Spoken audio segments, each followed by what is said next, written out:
And on the project, you guys are talking to the mayoral candidate who's made headlines for all the wrong reasons. Yeah, hey Tom, picture this. You're at home and you hear a driver who seems drunk to you crash into a car outside. Well, would you do something about it, or would you just cower down and stay inside?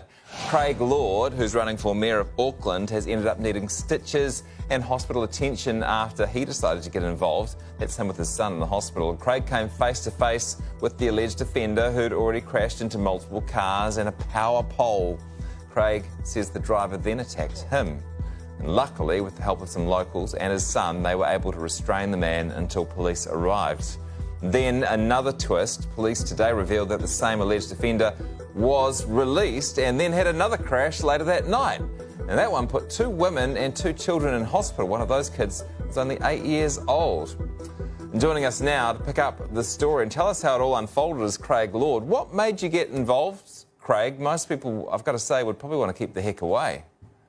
Look, I care about the community. Let's get that one out of the way. I do. And I witnessed his first... well, I didn't know it was a he, the driver's first hit and run when it happened, because I happened to be working on my house at the time and I watched it unfold. So I thought, well, it's my duty to report this to the police, but I don't know if it was a resident or a visitor. So I just grabbed my umbrella and went door knocking to find out where the car came from.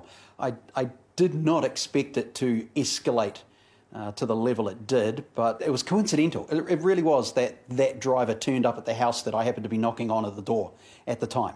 And he didn't like me asking, was that you who was driving that car? And he didn't like me asking him again, and hence the wee Harry Potter scar on the forehead was his response. And we just kept holding on to him for as long as we could until the police arrived. And no regrets about doing it at all. Were the police grumpy with you for stepping on? I know they sort of discourage that sort of thing generally.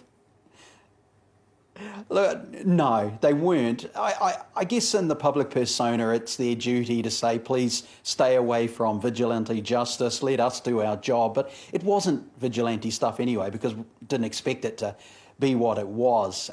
No, I think the police are actually often quietly happy that the community does get involved and helps them do their job. And all we did was hold the guy down and restrain him until they came along and did their job. And I must say, it was hard work. They didn't get him into the car very easily, but I think they were pleased.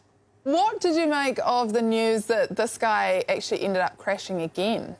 They told us on the Saturday night when it was happening, they said that it's unlikely he'll get out before Monday or Tuesday with the way the system works.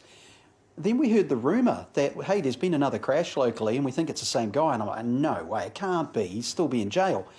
Today, we find out that, yeah, it is the same guy. So it's gut-wrenching that he's put, 3 or 4 people in hospital, and the police will probably be just as upset. I mean, they won't like the idea that they had to let him go.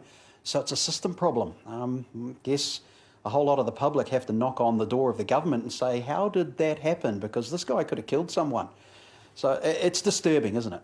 Got to say, Craig, it's a heck of a way to kick off your mayoral campaign. Well, to be fair, I kicked it off in 2018. This has been a 4-year job application. But granted, it's going to look pretty cool on the CV. And the Harry Potter scar is kind of nifty. I've often wondered what it'd be like to have a facial scar. So we'll add that to the CV. But look, it's going to help. Maybe it'll help other people go, yeah, let's do a bit more for society. Let's put our hand up and make some changes. So, hey, that'll be a good thing if that happens, right? Hey, good on you. Hope it heals fast. Thanks so much for your time. No problem. Hey, kia ora, welcome to the project. Look, Kenny Gower is here. What a story.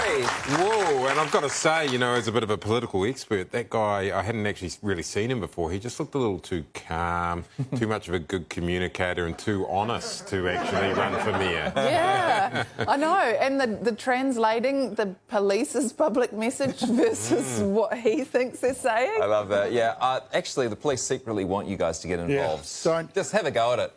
Don't get involved. Don't get involved. Yeah, actually, we did, as you can imagine, we had some questions to the police today, like, why was this guy allowed to go out again? You know, had he sobered up? Whatever. They couldn't speak to us about that. The matter is before the courts, but if we get any more info on it, we'll share it with you as soon as we hear. And I can't wait to see him at his first council meeting when someone disagrees with him and he just reaches over and gets them in a sleeper hold and just sort of calmly takes them down. Yeah.